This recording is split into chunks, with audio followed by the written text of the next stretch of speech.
We are a licensed brokerage offering a wide range of services, including mortgage loans, refinancing, business loans, living benefit, and annuity. Don't hesitate to book a free consultation with one of our expert agents today. We are committed to serving you and helping you achieve your financial goals. We look forward to working with you. Email us to get started. At EHB Services, we help you build your financial future, one step at a time. From retirement protection and college savings to living benefits and estate planning. Our team is here for every life stage. Schedule your free consultation today and discover what financial security truly feels like.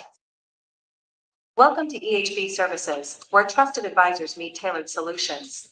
Whether you're licensed or just starting out, we're here to support you with tools, training, and a team that has your back. Whether it is personalized onboarding, weekly mentorship, CRM and quoting systems, marketing and lead support, we got you. Our onboarding process is simple, fast, and effective. From licensing to your first client meeting, you're never alone. At EHB Services, we're not just selling policies.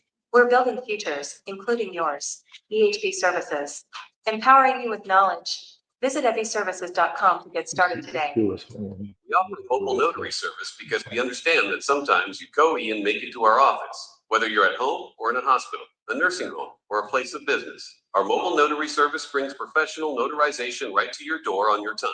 We offer a variety of mobile notary services, including loan signings, passport signings, fingerprinting, and more. We also offer virtual remote online notary services. The notary stamp and seal is an official government certification that the document is genuine and has not been altered. Our mobile notaries are available 7 days a week, 24 hours a day to serve you. Notary stamps and seals are used to authenticate documents for a variety of purposes, including real estate transactions, loan documents, passports, and power of attorney forms. If you need a notary stamp or seal, please contact us.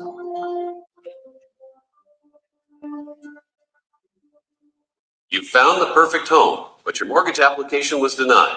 Don't give up just yet. At AFC, we believe everyone deserves a second chance. Whether your credit is bruised or you've been turned down elsewhere, we help make homeownership possible. Our flexible financing options are built to work for you, not against you, so you won't get bogged down by high interest rates or large down payments. Dream Home is still within reach. Talk to AFC today, because home should be possible for everyone. I'm here to help. Let's make it happen.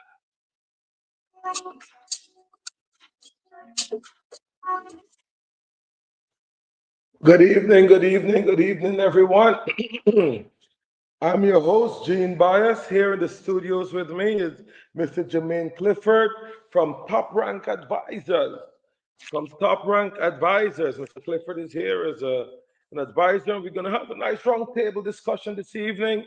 We're going to be talking about the executive order that our president, Mr. Donald Trump, open up our 401k or 401k savings to the private market, what it means to us and what we can do. Mr. Clifford, thank you for having us live here on our podcast. We appreciate you taking time out your busy schedule. I know it was kind of hard getting on your schedule. You're such a busy guy. You provide such a great service to the community. And we think that it's only befitting for you to help our community learn and see what they can do, manage their finances, and have that education in managing their finances for their golden years, as we would call it. Today, we know what they can spend and what they can make. Tomorrow, don't look too good.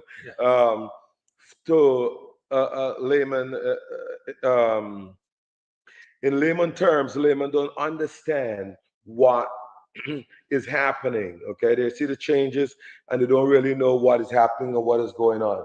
Yeah. So at this point in time, I want to introduce Mr. Clifford to our listening audience, our viewing audience out there, and he can share with us, Mr. Clifford. Absolutely. Well, thanks first of all for having me. It's a pleasure to be here on the podcast and be sharing with everybody listening in. Definitely hope you get a lot of value out of what we share tonight. And I'm going to dive into a couple different topics that we hear a lot, from clients that is a concern for them. There's actually a couple screens that I want to share with you in regards to particularly, how to minimize taxes in light of this big, beautiful bill that was signed, and just in retirement years in general, as well as how to maximize your Social Security once you get there, or if you're already there, being able to maximize Social Security. So those are two of the areas we hear a lot at Top Rank Advisors about from clients that they're concerned with, making sure that they're not paying too much taxes and when it comes to retirement, and making sure that they know, when to file for Social Security, how to maximize it, get the most benefit out of Social Security. So what I want to do is be able to just share a couple things with you real quick. I'm actually going to pull up the slideshow here, and then I can kind of dive into it. So just hang tight for 1 second. Of course. Yeah, of course. Technical errors, hold on. Always. Right. So, 1 second before you dive into the slideshow, there is a clip that I found very useful, very, very useful, that was played by CNBC a couple days ago, entitled Opening 401k to Private Market, which is actually talking about this executive order. And here's what to know. So I want to play this it's a short clip, yeah? So our listening audience can hear that it's live. It's a real current affair topic that's out there that they need to be concerned about. So this is from Squawk Box on CNBC, just aired a few days ago regarding this exact topic. Good morning, Melissa. Well, an executive order does not have the same weight of law, but it sends a strong signal that could encourage 401k plan sponsors to include private assets in their offerings. Now, that's a big market. There are more than $12 trillion in assets in defined contribution plans. Nearly $9 trillion are in 401k plans alone, with more than 70 million participants. While that's also a big number, the average 401k balance is less than $130,000, with baby boomers holding just under $250,000 and Gen Z having $13,000 on average. That's according to Fidelity. Private market investments provide diversification as non-correlated assets for high net worth individuals, but financial advisors say private assets may not be right for most 401k investors. Hard enough time getting the basics and the fundamentals, down for most investors. It's hard to be consistent and disciplined just with passive investments, just with sticking to a strategy that you can hold on to for the next 10 years. So now we're going to introduce some complexity to that. It might not be the best idea. In bond funds, private assets have high fees, lack transparency, as well as liquidity. And for those reasons, analysts expect most plan sponsors will be slow to adopt private assets into their retirement offerings, but 401k investors could have more alternative investments over the next several years available to them in their plans. You'll find a lot more information about retirement savings. So yes, you'll find a lot more information on retirement savings if you contact Mr. Clifford, Top Rank Advisors. You'll get a lot of information from him that you can use. You can also contact me at EHB Services, LLC. Everybody know to follow our Facebook group, Let's Learn Money. We have this and many more that we'll be discussing from time to time. So at this point in time, I'm gonna go dive right into it. Our show is just 1 hour tonight.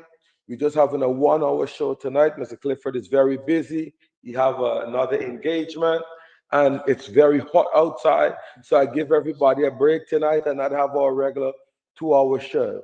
So view slide there. Slides. No, it should be the video. Go to the next one. Down to your left, right next to it. Yeah. Oops, no. Should be able to hit share right on there. That Good. sign right there, yeah. This one? No, next one. This one? Yeah, no, that one doing. Okay, so share screen then. Share screen, that's the one. Okay, and then window. Uh-huh. Right. See, yeah, that's right. Mm-hmm. And then, So- okay. Yeah. And so to your point, what you were saying about that executive order, one of the things that they are trying to do there is private funds, private investments can now be a part of a 401k plan, because prior to that, they limit what type of private investments that you can have within your 401k, because they, some private investments tend to be more risky than others. And so they want 401k to be more stocks, more mutual funds, more bonds, opposed to a private investment like a REIT or even you could do different private placements, but they're higher risk investments. But it looks like what they're trying to do is open it up, that if you are someone that's educated about a private investment and you'd like to use your 401k to invest in that outside of the regular stocks or bonds or mutual funds, you're able to do that. So that's something you definitely have to get some professional help with and making sure you don't do that just off of your own knowledge. You get some help with that. And with everything that we're going to share tonight, just from a standpoint of our firm, we definitely recommend that this is general information. Your situation, it may be different, and your situation is specific. We're trying to be as general so we could touch on a little bit of information for everybody. If you're looking for specific help, like Mr. Baez said, reach out to us so that way we can help you one-on-one. Just don't take the information we share tonight and go action on it before checking with someone professional like ourselves here or someone else. So either way, a couple of things I want to share with you tonight. There's two strategies, and these are two strategies that we talk to our clients about all the time. It's a major concern when you look at your retirement years, and one of them is minimizing taxes. Who likes to pay taxes, right? That's right. That's right. So, if we could pay as little taxes as possible, that's the goal. Unfortunately, we can't avoid them because, like they say, there's two things guaranteed: death and taxes. That's it. It sure is. We know what happens when you try to avoid taxes. We know what happened to Wesley Snipes, right? That's right. He ended up in jail. So with minimizing taxes, there's a couple things. And the first thing I want to talk about is just 4 items from this big, beautiful bill. And some of you have probably heard about it. I think Mr. Gene covered it on prior podcast conversations. But these are 4 that a lot of our clients ask about.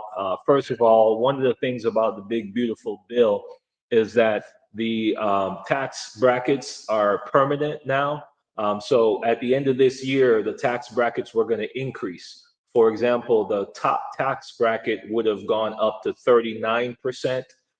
Whereas now it's going to stay at 37%. So it's a 2% difference, but it's less. So people are pretty happy about that. And then along the way down the line, there's different decreases that remain the same. So in a sense, what that means is taxes are as low as they're ever going to be, because most likely going forward, somebody else will come in office and then they'll change this. Yeah, of course. Because one of the things a lot of people are complaining about is that, well, because he's given so much tax cuts, it's going to cause the national debt to go up. So, if something happens when something happens, he's no longer in office, that's right, then they may raise it. So, definitely a good time as far as taxes are concerned. And then they do give increased deductions now, starting this year, 2025, all the way through at least 2028, unless something changes. So standard deduction is increased to $15,750 for singles. And that's the standard amount that you could deduct from your taxable income to help reduce the amount of taxes you have to pay. And then if you're married, obviously you get a higher amount because there's 2 of you. So that's one benefit of being married. Amongst many that we'll discuss tonight. That's right. Yeah. Not cutting. Yeah. So listen, audience, we got a surprise for you. Married couples, stay tuned. And those of you who are thinking about getting married, stay tuned. Some good information is coming up. I love it. So good. And then so 31,500 is the standard deduction. So, if you make, 150,000 combined, then you're able to deduct 31,500, and that reduces the amount of taxable income that you have. So that's the benefit there. And that's an increased amount from what it was prior to this year. And then this one, everybody is happy because all the seniors, anyone over 65, in addition to this deduction up top, you get an extra deduction of 6,000 if you're single and you make less than 75,000. And then if you're married, again, another extra benefit, you get twice that amount. Double or nothing. Double or nothing. I love this president. So you get an extra 12,000 that you could deduct on top of your 31,000. So, Mr. Gene, that's $43,500 that you as a married couple could possibly deduct from your taxable income to help reduce the amount of taxes that you have to pay. And so those are just a couple things that are highlights. The bill is vast. You could definitely Google it, or if you have additional questions, you can reach out to us and we could talk to you more. And then for those of you that are in the market for a new vehicle, there's actually a deduction of up to $10,000 that you can get off of new vehicles. They have to be American-made vehicles. That's the only stipulation, but 10,000 out of the interest payments that you would pay, you can deduct each year for the next 4 years at least. So those are just a couple items there from the Big Beautiful Bill and ways that people can take advantage of it to be able to save some money on taxes. So what I'm hearing here is that our seniors get the double down on the adjusted gross income. And that's a big thing because, you know, your income goes down as you get older in most cases. So that's good. And then and one of the ways that helps too, to your point, for those people that are collecting Social Security, you know, Social Security is taxable depending on how much you make, which we're going to talk about that later. Right. But that deduction, it was their way of saying, hey, here's a way that we can, you know, lessen the taxes you pay on Social Security, because, you know, most people 65 and older are collecting Social Security. So that was one of the reasons they did that as well. Right. So that's great. So now you're saying that we could go out and buy a new car as long as it's American. Yeah. Go out and buy a new car, but you got to finance it to get this 10,000. Yeah. That's right. You give it to me one way, you're taking it back in another hand. Yeah. So don't go out and buy a new car cash. Yeah. Go out and buy a new car, and then I can take $10,000 off the interest because interest rate is so high. So we're gonna lower it by $10,000 off your taxes. Yeah. Oh, okay. So if it makes sense for you to finance, do it. If it makes sense to buy cash, then, you know, it makes sense. But if you do finance or you have to finance, then you get a $10,000 credit on your taxes. Yeah. Beautiful, lovely, glorified bill. I think it's beautiful. It's got a lot of benefits in there, amongst others. There's one other, you know, your audience may want to take advantage of, is the child tax credit is increased as well. So if you have children, the child tax credit has gone up, I think about $1,000 per child. I can't remember the exact numbers, but, you know, if you don't have kids, it might be the time to have some kids. Of the time, have something for you. Exactly. But then he's also saying that he's going to give the children some credit. Yeah. The parents going to get some credit towards the child that goes into an investment, the Trump account. Yeah, they call it a Trump account. So the government is basically going to start a savings account, if you will, for your child. They have to be born 2025, 2026, 27, or 28. So, Mr. Gene, it might be time to have another one. But but you know, if you do have one, you're planning to have one, this might be a reason to think about having one. But yeah, there's basically a savings account for the kids. They get $1,000. You can add to it, and then it grows. And the goal I think they have is, even if you were to leave it with just what they add to it, it would be in I think almost 150,000 with compound interest over time. The way the account is structured. So that's one we can look into the details on for you too, if you reach out to us. But that's another benefit that's in this. Well, that's a great benefit because prior to the beautiful bill, I was talking about IULs and savings and putting away $43 a month for the child day out the womb. So here it is, the president coming with the same thing. He echoed me, except he's giving it to them. I don't have it to give. Yeah, right. That's true. So it's a good compliment. I would definitely still recommend the IUL. Yes. But it's a good compliment to know, okay, we got two savings accounts, if you will. Right, two vehicle savings for the child. Yeah. You know, it can be very lucrative. It can do a lot for the child, Yeah. and it's not caught up in just for education. And I Yeah. think that's great. Yeah. It's not a 529 plan, Correct. you know, that's going to only be used for education. You know, Yeah. you have money, you know, you can do other things. Child want to go to trade school. The Yeah. child want to start a business. There You you get go. them a foot in the door. Yeah. So I Yeah. think this is great. Yeah, it's a great plan. And I think also there's some contributions that you can make to it, and there's some tax benefits there as well also. So Oh, definitely. Yeah. There's always, because you're giving the money to the child, so it's less income because you already pay taxes on that money already, Yeah, and it's a gift to the child. yeah, So yeah, that's great. That's Yeah, great. Great absolutely. stuff. So now the next thing I want to touch on, we talk to a lot of clients, and their question when it comes to retirement accounts, or especially when they're in retirement, is what's taxable and how it's taxable. And this is important to know, because when you get to that point where, like you said, your income is going to go down because you're no longer actively working, and you're going to depend on these incomes that you're contributing to and accumulating, you want to know, okay, what's taxable? How am I going to have to pay taxes? So, you know, there's generally three different categories that we look at, you know, when we talk about retirement. You have your pension if you're lucky enough to have one. Mhm. Only about 15% of the country right now have access to a pension, whether one that they're already receiving or going to be receiving.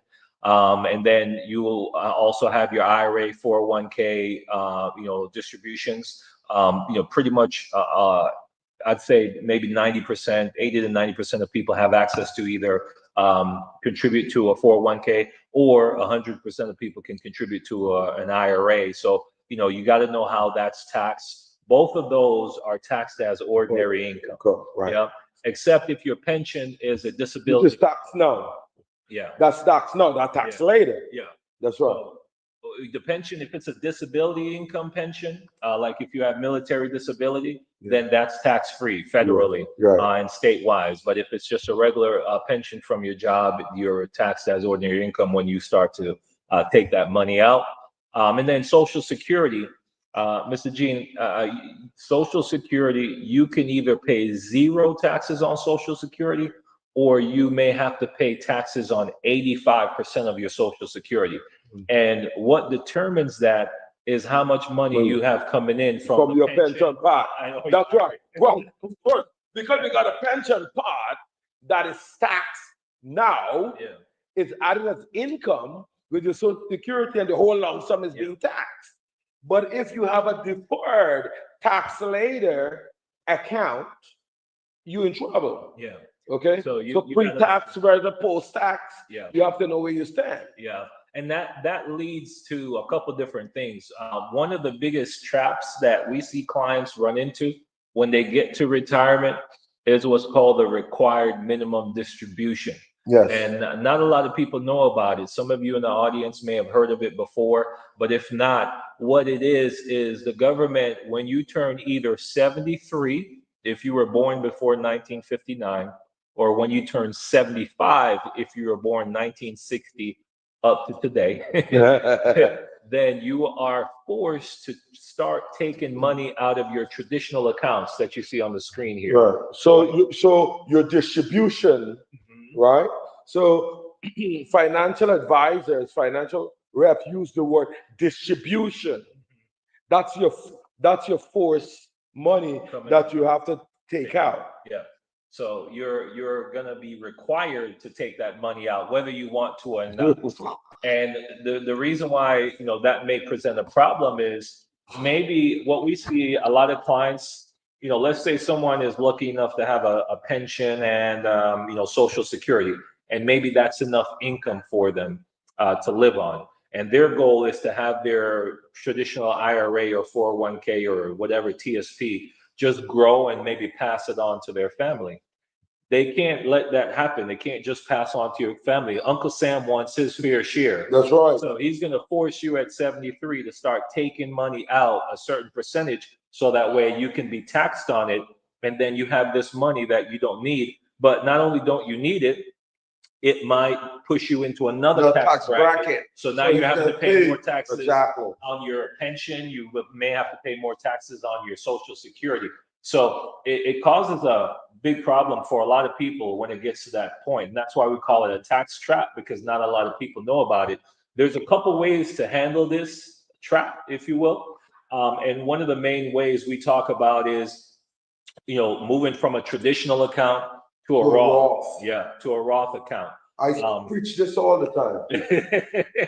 It's good. It's good because a lot of people don't think about that. That's right. I tell them that a traditional IRA is old money.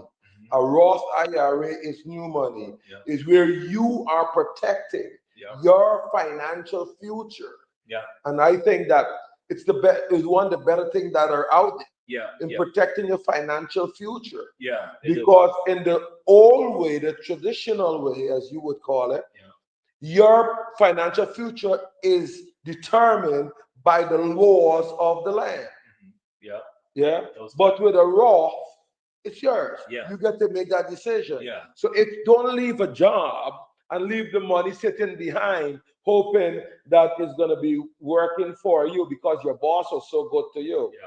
No, the government is even better in your pocket. They're definitely watching you. They're waiting patiently in the corner, rubbing their hands, getting ready to collect when it comes 73. That's it. That's one of the ways to avoid that is you can transition to the Roth. And the analogy we like to use when we talk with clients is we use the seed and then the harvest analogy. Okay, so the way you look at it is, let's say you're a farmer and you're going to plant, some seeds. So you go to the seed farm and you say, hey, give me some seeds, whatever plant you want to plant, whatever crop you want to have.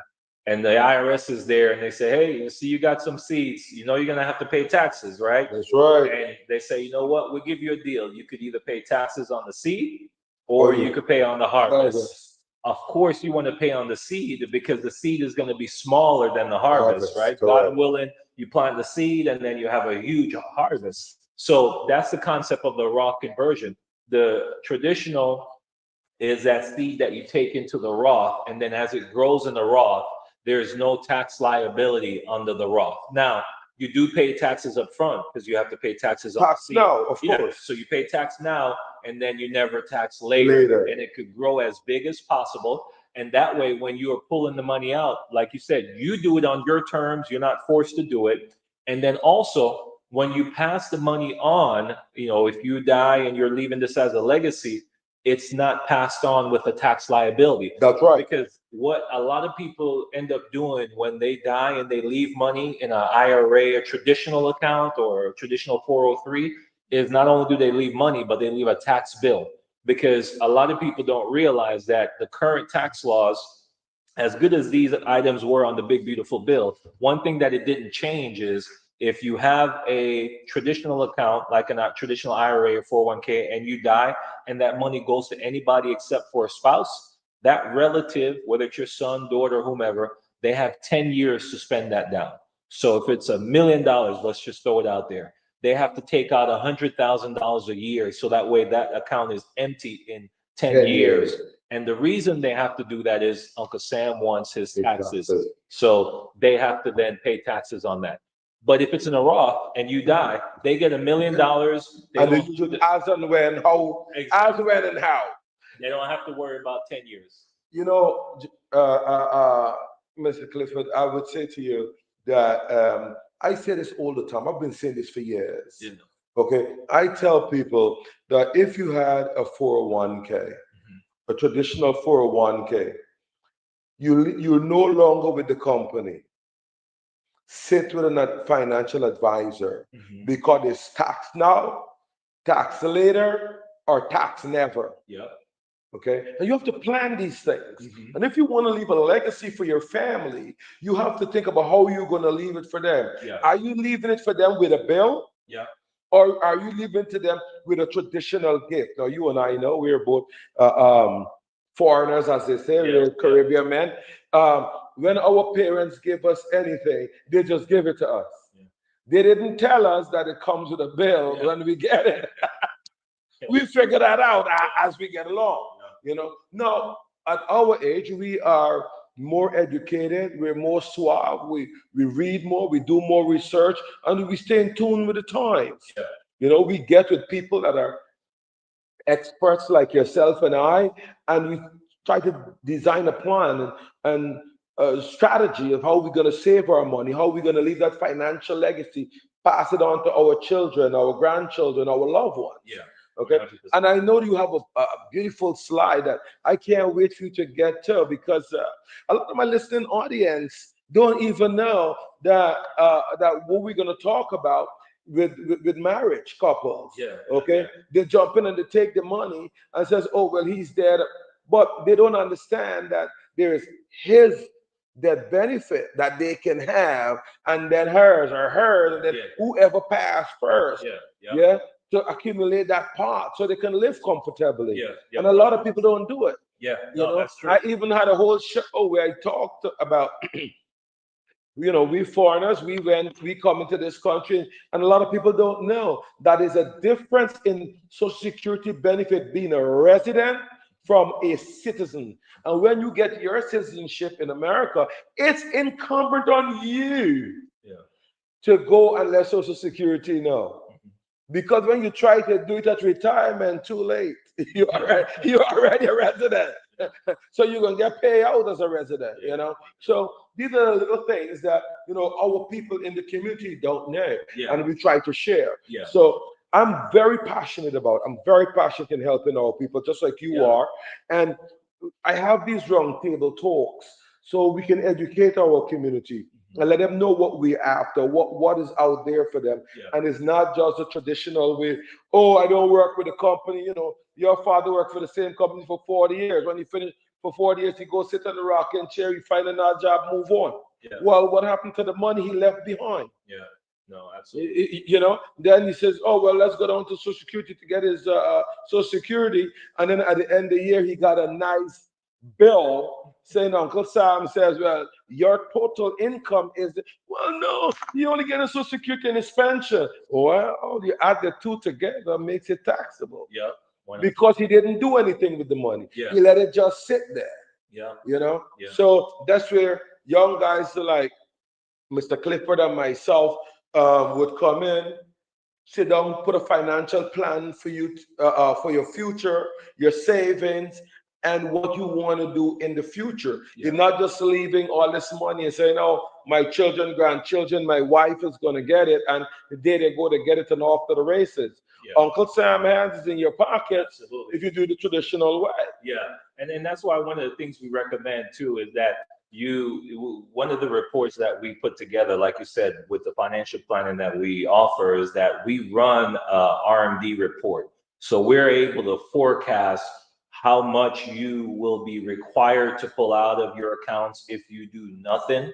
And it will tell you approximately what you'd owe in taxes. And that way you could be proactive instead of reactive when you get there. You could say, you know what, let me take measures to minimize this tax that I'm going to have to pay because I'm going to have to pull this out. And there's different strategies, like we mentioned, the Roth conversion strategy. But that may not be the fit for everybody, but there's a strategy that will work for you, because in this example, you see if you have $500,000 in your traditional IRA or 403B or TSP, and you come to that RMD age of 73, that's $20,000 that you're going to be forced to draw down every year. That means you have to take that as a distribution, as we like to say, and then you're going to have to pay taxes. And like I said, that might move you into a different tax bracket.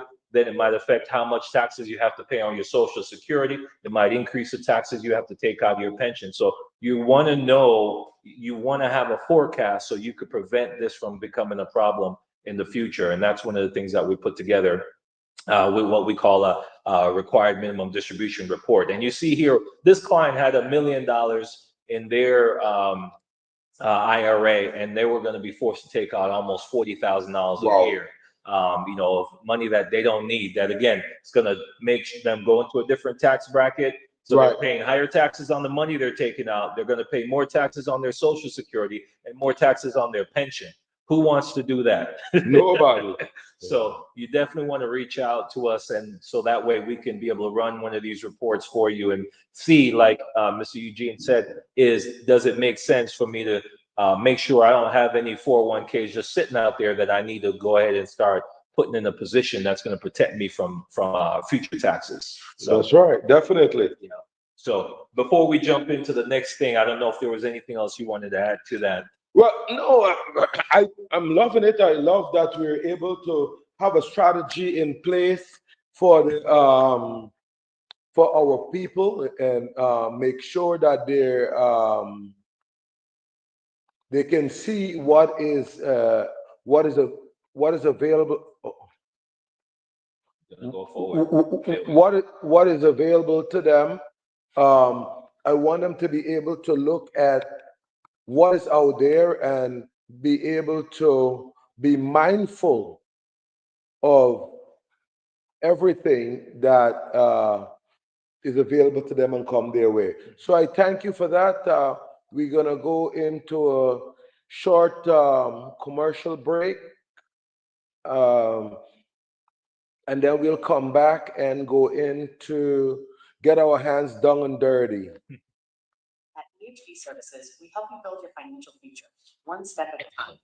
From retirement protection and college savings to living benefits and estate planning, our team is here for every life stage. Schedule your free consultation today and discover what financial security truly feels like. CHEP isn't just another benefit, it's a proven solution. Pre-tax saving medical coverage, payroll tax reductions, it's voluntary, easy to implement, and backed by real results. Let's talk about bringing CHEP to your organization. Employees, what if offering your team better benefits could also save you money? With the CHAMP plan, every dollar routed through a Section 125 plan reduces your payroll tax liability by eliminating the 7.65% matching fee to taxes. Payroll savings begin in month 2. Contact us to calculate your potential savings today.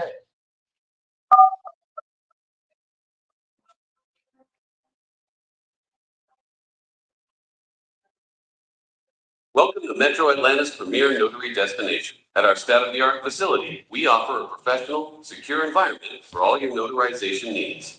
Take a look around. Our friendly staff will greet you as soon as you walk in. Here you can see our modern notary workspace. Our team is dedicated to providing exceptional service in a comfortable and welcoming atmosphere. We also have a large conference table for your convenience. And we may equip our facility with the latest technology to ensure that your experience is as seamless as possible. We understand the importance of convenience and accessibility. That's why our location in Metro Atlanta is instantly accessible to clients from all over the area, whether you're a local business or an individual client. We're here to meet all your notary needs. So come visit us today. We're centrally located and client-focused.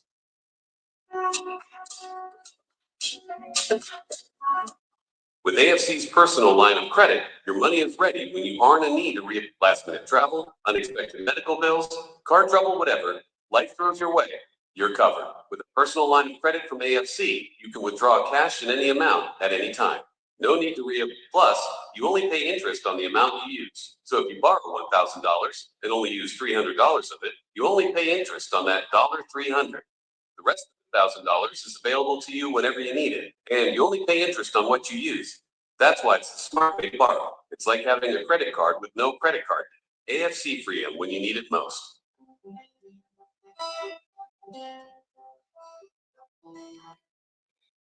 So welcome back to our show. Welcome back to our show. We have our guest host today, Mr. Clifford from Top Ranking Advisors.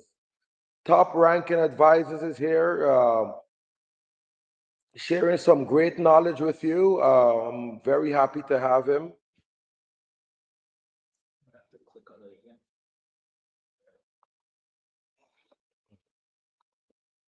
I'm very happy to have him with us. And he shares some great information regarding your savings, your 401k, the great bill. The great bill. It's so important that we know where we are, what we're doing, and saving for the future is very, very, very important. Saving for the future is okay. Saving for the future. So I'm going to ask Mr. Clifford to make sure that he bring you guys in the no, it's not. Okay. Down the bottom. Down. Over. Sure. Yeah. He bring you guys into the big picture, show you the big picture, and maximize your social security. Maximize your social security. Ladies and gentlemen, I can't stress this more. There's a lot of things that we know, we think we know, we feel we know, but today Mr. Clifford brought some great thoughts to my knowledge. Due to his experience and his exposure. And I think it was fitting for him to bring it to our listening audience so you guys can see, learn from it, and learn from it. Mr. Clifford, Yes, sir. all yours. All right, perfect. Thank you again. And thank you for watching, guys. This one is going to be super informative because what we're talking about is maximizing Social Security wherever possible. Social Security for most people is either the only income they have in retirement or really one of the anchors of their retirement. Most of us are lucky enough, if you will say so, to be able to contribute to it along the years. And though there are some concerns about Social Security, we'll touch on one of them. There's definitely ways that you can maximize and making sure you're getting the most benefit out of the money that you've contributed into Social Security. So I'm going to jump through a couple of them with you. First of all, this slide, screenshot this, pause the show if you need to, and take a screenshot of this because this tells you what your full retirement age is. And it's based on the year you were born. For those of you 1960 or later, full retirement will be age 67. If you're prior to 1960, just look at the years and you'll be able to see your full retirement age.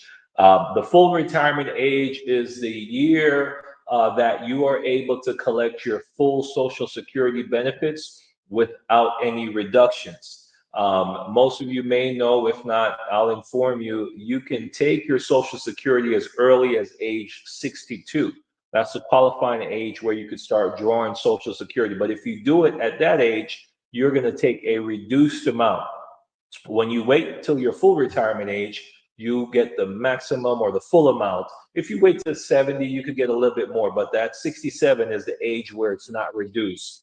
And also another thing that pertains to your full retirement age that a lot of people don't know about until they find out the hard way is that Social Security has something called wage testing.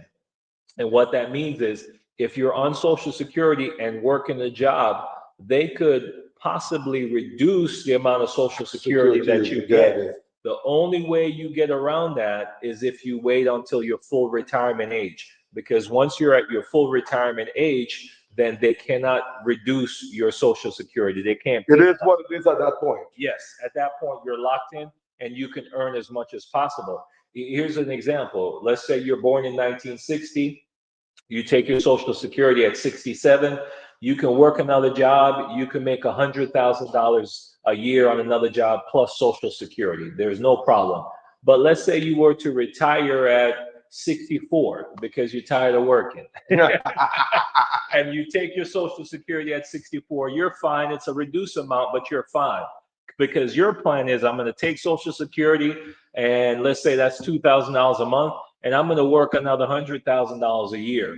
What you don't know is that for every $2 over $24,000 that you make, they're going to reduce your Social Security by $1. So that $2,000 you're getting from Social Security, for every $2 you make over 24,000 a year, they deduct $1 from your Social Security. So that's nice. It's important. Yeah. Yeah. Your hard-earned money, they'll take it because you're working another job and making money along with your So Social Security. can you get that back when you become? You can get it back, but who wants to go through that? That's right. a lot of paperwork, and are they going to keep track of that, or are you going to keep track to make sure the amount is correct? It gets messy, but they do give it back to you once you get to your full retirement age. They'll bump you up a little bit until they pay up what they've taken away.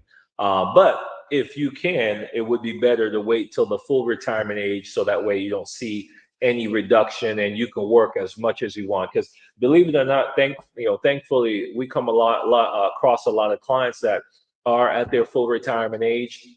whether it's 65 to 67, they're healthy. They want to continue working because they That's don't want right. to go sit at home and do nothing. That's right. And so they don't want any limitations on how much they can Good work work. as long as they're healthy enough to work. So this is one way to know. And there's two separate things. There's the wage testing.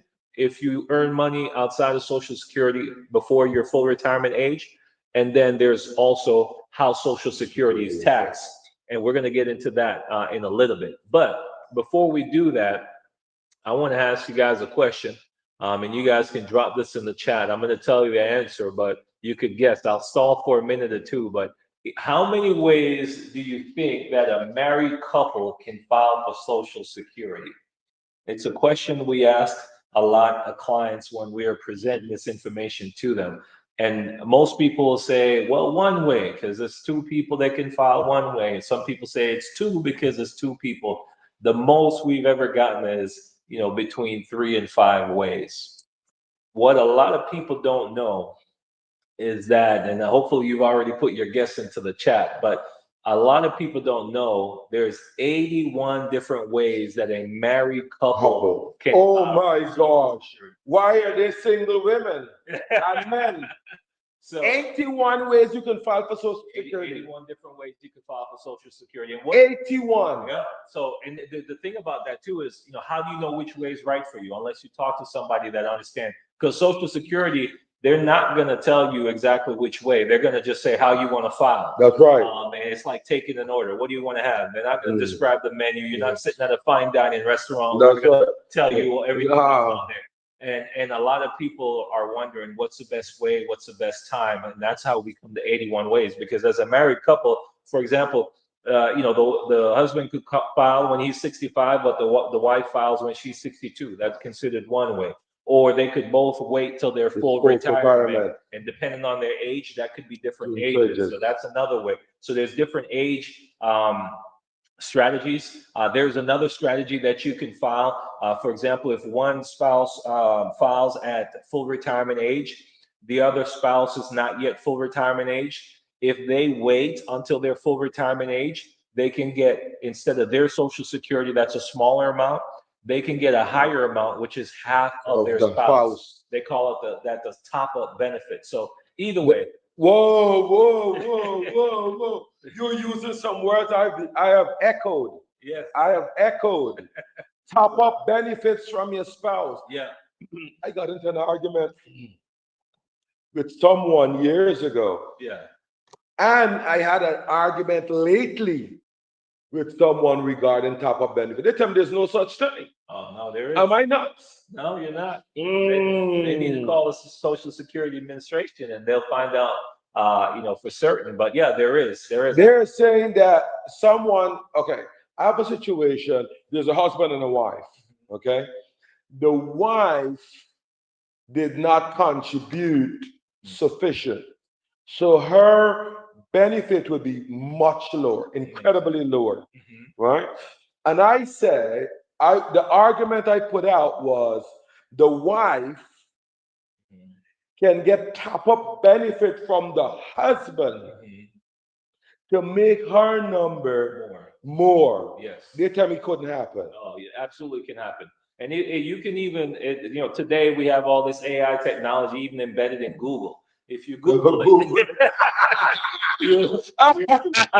But if you want a more accurate help, description and help, then you reach out to us and we can kind of explain that to you. But yeah, there's a lot of different benefits that people don't know about. Well, before today, I thought there were only 20. Oh, wow. No. Before today, I thought there were only 20. And I think this is great information because people don't know when they get married what the benefits of this country, this great country, have for them, for married couples. Yeah.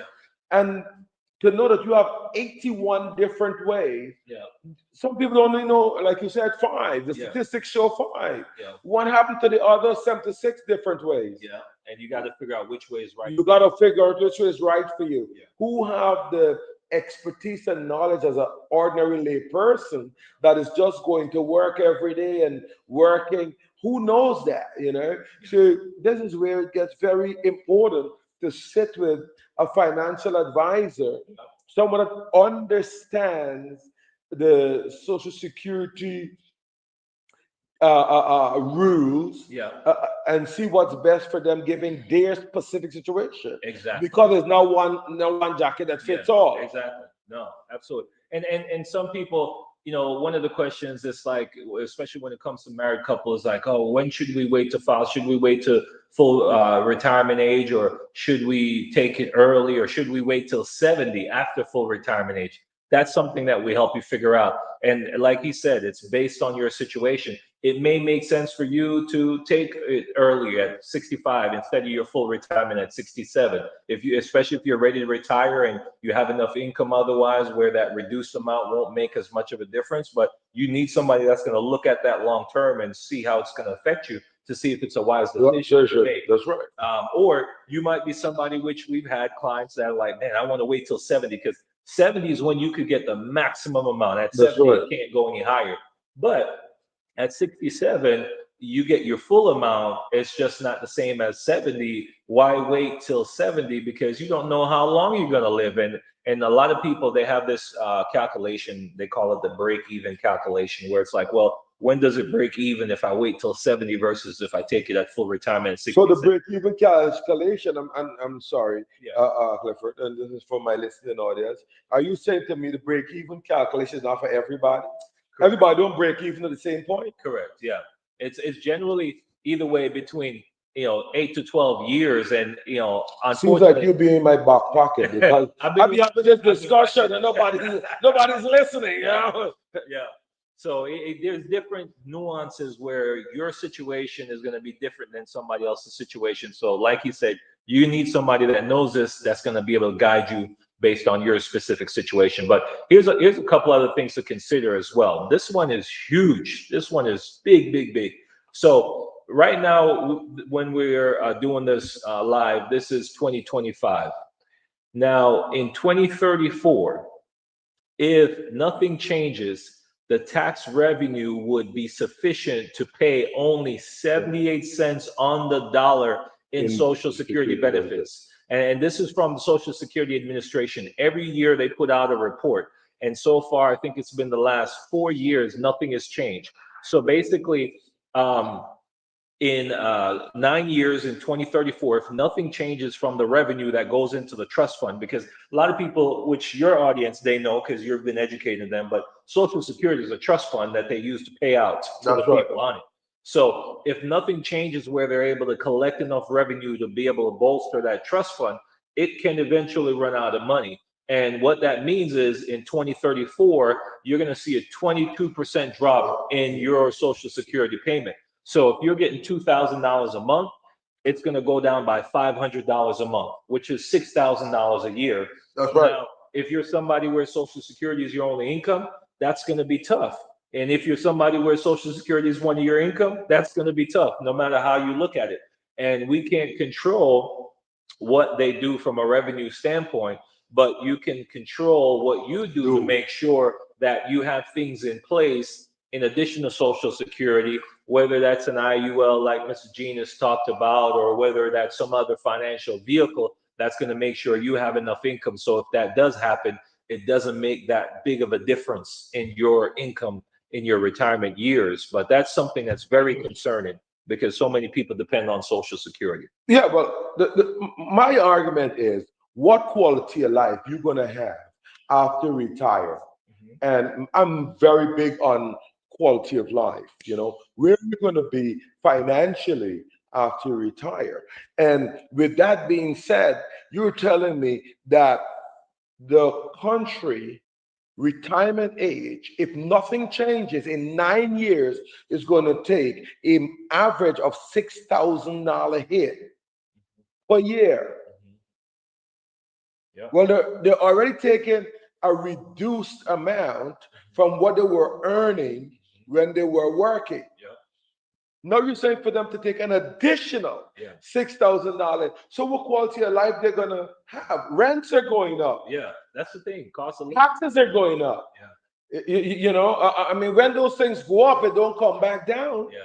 So what are retirees? What quality of life are retirees gonna be forced to have? Yeah.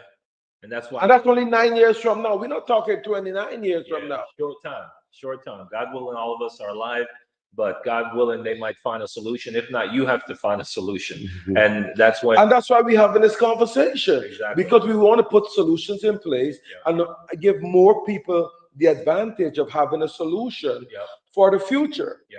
absolutely. Oh wow, this is Yeah. great information. And one of the things that the biggest solution here is something that Mr. Gene and I can definitely help with, but a lot of people don't know. And again, you can Google this, but you see Social Security is called old age and survivors Survivors. insurance, Mhm. right? Insurance. There's a lot of insurance vehicles that he's talked to us about on this podcast that you can put in place. You have Yes. 9 years. If you haven't started, you have Yes. 9 years. Yes, If sir. you've already started, You're ahead of the game. you're ahead of the game. But if not, 9 years is a time frame that you can put some plans in place, so that way when that comes, if they don't correct this because it's outside of your control, you don't have to worry about it because you've already have something in place that's going to supplement. Similar to Social Security, you can have your own, private Social Security, if you will, because that's all it is. It's an insurance that pays out for you. So Right. that's the solution there. You got to reach out to us and look at what your options are. And this is something that you can fund if you're still working, or if you have an old 401k or old IRA or something like that, you can take that and turn that into your own insurance guaranteed income. That's going to be there, and make sure that if that does happen, you don't have to worry about it because your income is set, and Social Security being reduced even further won't affect you. So that's the recommendation there to solve for this problem. But it's definitely a big concern, and even further concern, it would be reduced in 2090. Now I know we're talking about what's that, 45 years roughly, or no, a little bit more than that. But and maybe some of us won't be here, but for those of us that will be, could possibly see even a further reduction. Well, I hear you. I agree with you. But this is where my family and I we have Thanksgiving, Christmas, and Easter. I make it a real family time. And one of the things that we do at those 3 times that we meet per year is discuss this stuff. Financial wealth, financial security. And I told my listening audience, and I tell my family, don't tell me where you could spend. I don't want to know. We all can spend money. What you can save. How do you save, and how do it work for you in the future? Now here it is. The insurance that we all depended on before, our forefathers put together for us, is coming to a very end, to a screeching halt. It become, we can't depend on that anymore to take us into our golden years. So if we don't plan now, if we fail to plan, then what do we have? We got a plan to fail. 9 years from now is not a long time. No. I remember my daughter is 9 years. Deanna is 9 years old. I remember the day she was born like yesterday. And she's just 9 years old. Imagine 9 years from now when she's 18 to hear, oh, there. Oh, there. Oh, darling, you got to help daddy $6,000 extra to my social is that. No, absolutely. So definitely make sure we take some action here, folks. So couple other things to share from a benefit standpoint. This is one that not a lot of people know about as well, and this is called the widower's benefit. So remember, we mentioned that you could take Social Security as early as 62.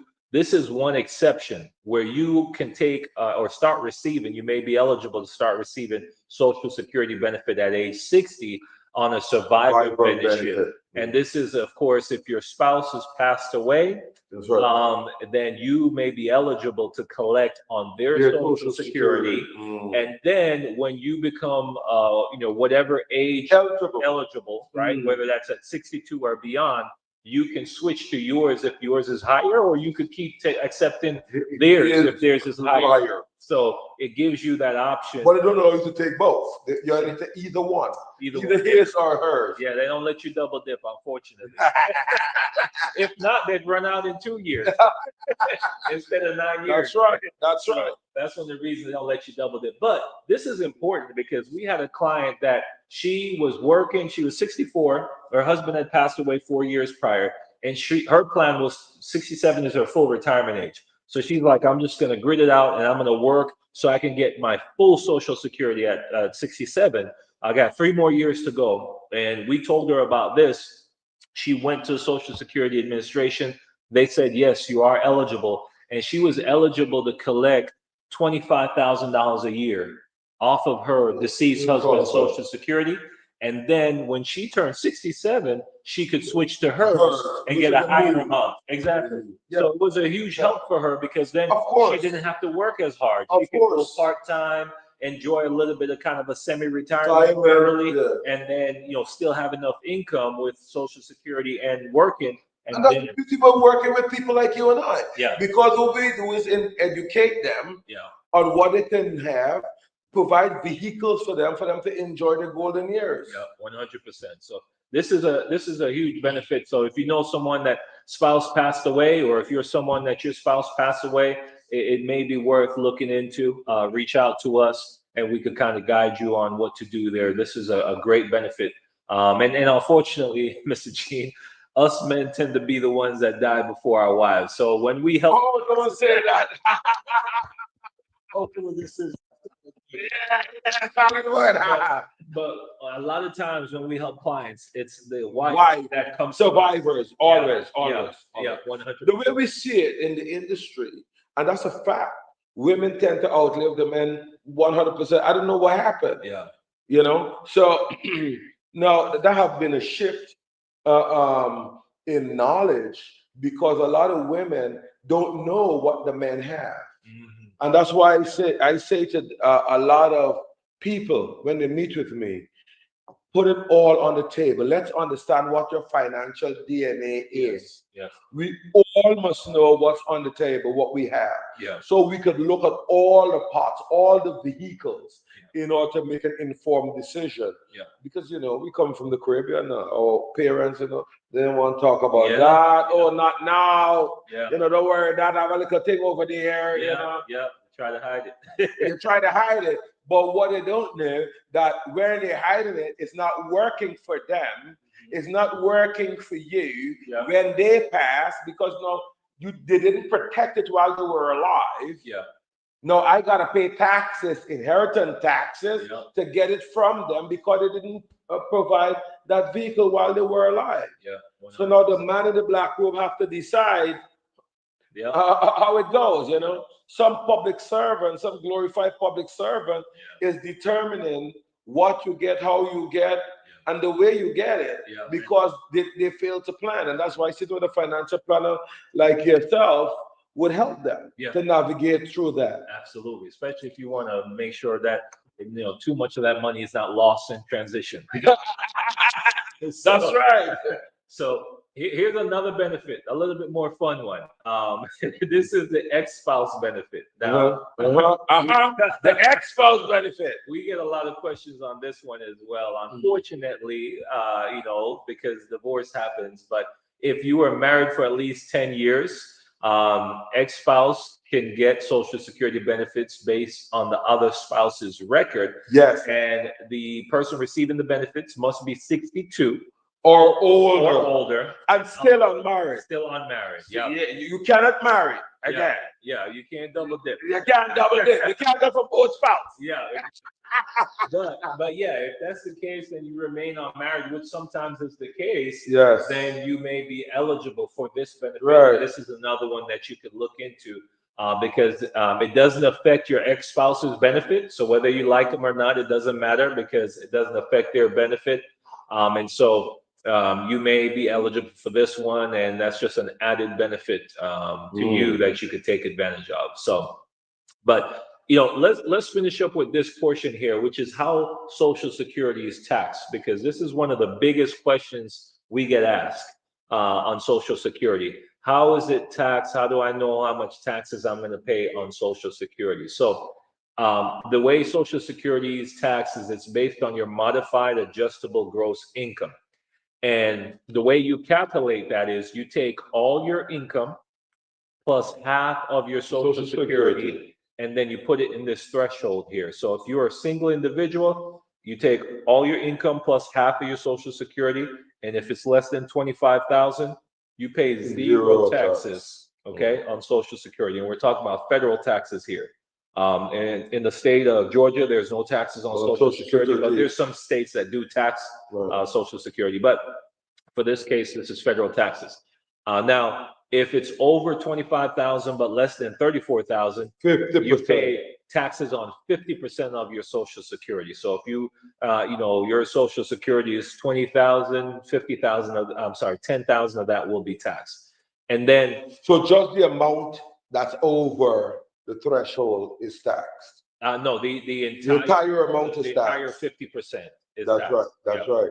So, and then if you're over 34,000 total modified adjustable gross income, then 85% of your Social Security is taxed. Yeah. So, it pays to know, again, when we go back to the tax section, we talked about the pension and the 401k and IRA distributions, how they can affect how Social Security is taxed. This is important, and we're going to give you a breakdown here shortly. Now, if you're married, from less than 32,000 modified adjustable gross income is zero taxes on Social Security. If it's more than 32,000 but less than 44,000, 50% of your Social Security is taxed. And then if it's over 44,000, 85% of your Social Security is taxed. Okay. Well, I'll be there. Yeah. So, but let's make this plain. Okay. We're going to show you two scenarios here. So Dale and Mary, they're married. Dale is 68, Mary is 66. Dale, he started Social Security later. He's receiving $33,000 annually from Social Security. And now Mary, she started at her full retirement age. She's receiving $28,000 from Social Security per year. Their total Social Security income is $55,000. Oh, no. Yeah. But the good thing is they don't have any other income. They just have $55,000. They can live on that. Based on the equation, we just have to divide Social Security by two, and that equals 27,500. So they actually pay zero taxes. Yep, zero federal taxes because they're under that 32,000 threshold. So all that $55,000 income is tax free. And if they're here in the state of Georgia, there's no state tax on it either. So they have no taxes that they have to pay. That 55,000 just comes, they take out their Medicare expense, and the rest of that money is for them to live on. They take care of the Medicare expense. I love it. Got to cover the health insurance. That's right. That's right. So now let's change the scenario though. Let's say they still have that same 55,000 Social Security, yes, but now they're taking 32,000 from the IRA, right? Now you take half the Social Security, so we have that same 27,500, which put them before in zero taxes. Right. But when you add the 32,000, now you add the 32,000 from the IRA, which is 100% taxable. Now they're at 59,000. 85% they gotta pay. 85% of their Social Security is taxable. So that means out of that 55,000 that they weren't paying taxes on before, they now have to pay taxes on 46,750. And it's at whatever their tax bracket is. And that means, they have, whatever 59,500 would put them at tax bracket wise. That's probably going to land them in the 12% tax bracket. They now have to pay taxes on 12% taxes, let's say for this example, on $46,000 from their Social Security, in addition to 12% taxes on their $32,000 IRA distribution. So you see how they went from paying zero taxes to now they're paying somewhere probably between close to $7,000 to $8,000 a year in taxes. Wow. Just because of that IRA distribution.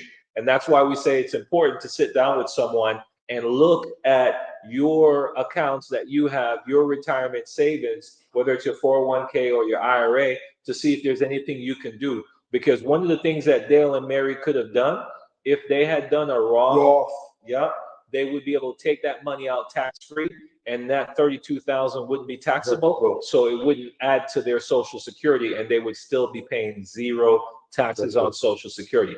The other thing they could have done, if they started earlier, they could have just contributed to an IUL and let the distribution come from the IUL, which is also tax-free. So they have the income from the IUL on top of their Social Security, and then they'd be tax-free. So that's what we're saying. There's a lot of different vehicles that you could use. There's a lot of different strategies that you could use to make sure you pay less taxes, including taxes on Social Security. And that's why these types of conversations are important.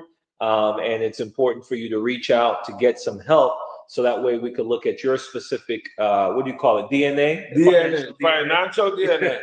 I believe in that. And make sure that you're not setting yourself up for failure. So bottom line is, you get more from Social Security by creating a more effective strategy. And that's where we are. That's why we're here to help. So that's all for the slideshow there, Mr. Gene. So I don't know if there's anything you wanted to add to that, but that's. Well, the only thing I want to add to that is that we need to be more educated. We need to be more vigilant with our finances, our financial legacy, and our future. We have to be more vigilant about it. And as you know, a lot of people, you see a lot of it. I see a lot of it. A lot of people are not planning for the future. Okay, they're poor planners. And one of the things that we need to do is educate them so they could be better planners. Because when they get to their golden years, they don't want to learn about the mistakes that they could have fixed prior, because it's too late then. It's too late then. So it's imperative that they think about booking appointments with me or yourself and understanding where they are, understand their financial DNA. Okay, we all made up differently. That's why I like DNA.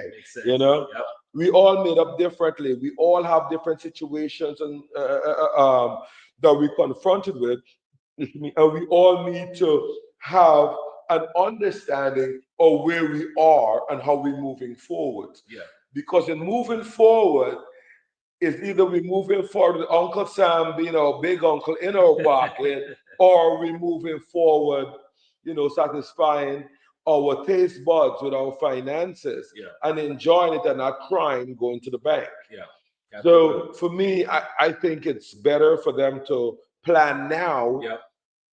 For those of you who are divorced and haven't remarried, Mr. Clifford is your guy. Give him a call. He'll tell you what you can do, how you can save money, and have things done. Prepare for your future. If you're younger, think about it. He's here, Mr. Clifford. I would love you to share your contact information so they can call you directly, get to you. They don't have to come through me, because I would love to have you on board.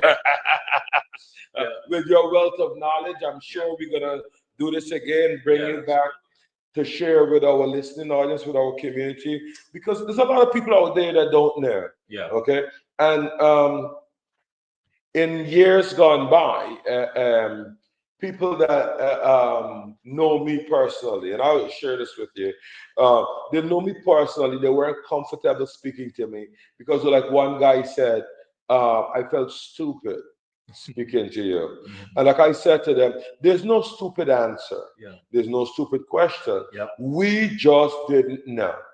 I mean, a couple of years ago, the governor of Georgia, or the superintendent of, I think it's the governor of Georgia, asked to make financial education part of graduation. Because we don't get that stuff in school. Correct. We go to colleges, we go to university, we don't get that stuff. We learn it by trial and error. We learn by sitting with a financial advisor like yourself. Our parents don't have these conversations with us. And there were so many mistakes made along the way. That's why a guy like yourself and I get the opportunity to be able to be licensed. We have to take a test. We have to study. We have so many. Every 2 years, we have to go renew our license. It's just paying a fee. We have to go and do continuing education. We have to learn about the changes of the rules, the laws. We have to stay on top of that to serve our client in our best practices and ethics that's required by us. And I don't take these things pretty trivially and lightly, because it's important. We're people that are professional at what we do. Yeah. You know, and we've been the professional at what we do. If they get in touch with us, they will be able to get the information and make better decisions for the future. 100%. Like you said, it's really about being proactive instead of reactive, because you can wait until you realize, oh man, I made a bunch of mistakes, or you could reach out and we can meet with you, look at your financial DNA and show you, hey, if you don't make some changes, here's a couple mistakes that you could make, and let's be proactive and prevent from making those mistakes.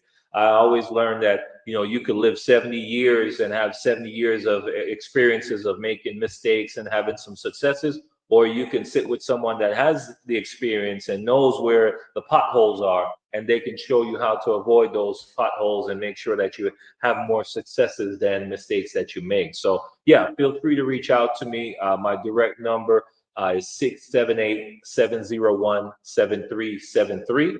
Again, 678-701-7373. And then my email is jermaine@toprankadvisor.com. That's toprankadvisors.com. Jermaine@toprankadvisors.com. Or just reach out to Mr. Gene and he'll get you in touch with me. That's probably the simplest. But any of us will be here to help you answer any questions that you have, so that way we can help you. And again, it's about education, because you don't know what you don't know, and you're a specialist in your field. I'm sure if you're in, you know, nursing, and there's a situation I have in, you know, that's medical, I could come to you and you give me expert advice. Our specialty is finances, financial literacy, financial education, financial planning, you know, tax planning, and income planning, guaranteed income planning. And so any help you need in those areas, we're here to help you, and we're happy to answer any questions. So hopefully you got some value out of the conversation tonight. Yeah, I'm looking. I know they got value out of the conversation. That's not the question. The question is, the real question is, are they going to use it? Yeah. And my struggle with most of people on the whole is, are they going to use the information presented to them? Yeah. And I think that a lot of companies out there do not share the information in the right way. I would go with the word the right way. And when they do share the information, it's basically for their personal gain, as I would say. Yeah. But not really to help the clients out there. Yeah. And I'm very happy to have you on the show. Thanks for having me. I appreciate it being here. I'm sure that you could have done a million other things with your time. I know we ran over a bit. I'm open to any questions that anyone may have. For some reason, I think our software is having problems because it's not posting the comments. So leave your comments. Don't worry. I will get back to you. I'll answer it. Mr. Jermaine will get back to you and answer it. If there's any comments, I know a lot of people take this information, run with it, use it for as food for thought. And they would generally call me and say, can I get that guy number, or what is that in reference to, or help me understand. I would love to share the information. Jimmy, your number again, please. 678-701-7373. So again, you heard Mr. Clifford, Jermaine Clifford, in phone number 678-701-7373. And look here, Jermaine is a West Indian. Yes. Yes. So he understands your frustration and the things that we face, the challenges that we face in the minority community. So drop him an email, make me look good. Drop him an email, Jermaine@toprankadvisors.com. Drop him an email, share your thoughts, book an appointment. You don't have to be in the information age. We don't have to be in person. We can do Zoom. Yeah. We can do Meet. There's a number of different social media platforms that we can use to meet with each other and talk. Yeah. So we can plan it together. Everyone knows how to meet me. I don't need to tell you. I'm at ehbservices.com. All right, you guys know, you guys follow us. Let's learn money. Tell a friend, tell a neighbor, tell a colleague, join the group so they can get more news, views, and interludes regarding their financial strategy. So at this time, I want to thank everyone for participating, for showing up as usual, and see you next time. Our next show time will be from Fun City, Brooklyn, New York. Brooklyn in the house. We're going to be in Brooklyn, New York, coming live on the 12th of August, Tuesday, the 12th of August, coming live out of Brooklyn, New York. Stay tuned. Make it a date and don't be late. 7 p.m. on August 12th. See you then, guys. Good night.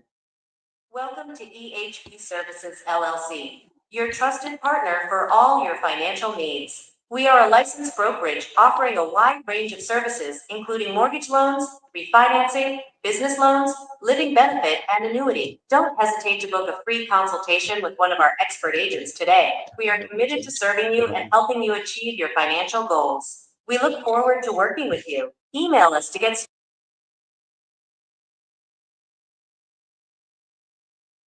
from retirement protection and college savings to living benefits and estate planning. Thanks. Our team is here for every life stage. Schedule your free consultation today and discover what financial security truly feels like.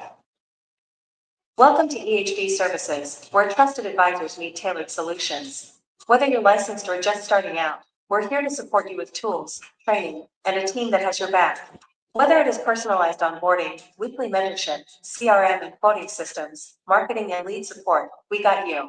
Our onboarding process is simple, fast, and effective. From licensing to your first client meeting, you're never alone. At EHB Services, we're not just selling policies. We're building futures, including yours. EHB Services, empowering you with knowledge. Visit everyservices.com to get started today.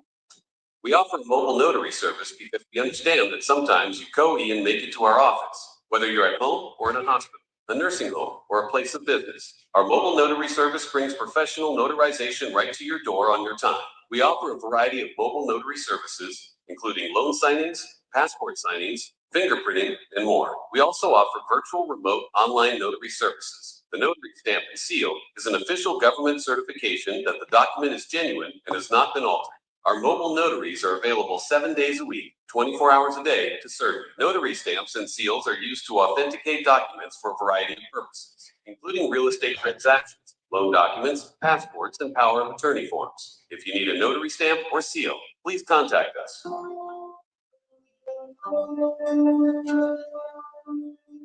You found the perfect home, but your mortgage application was denied.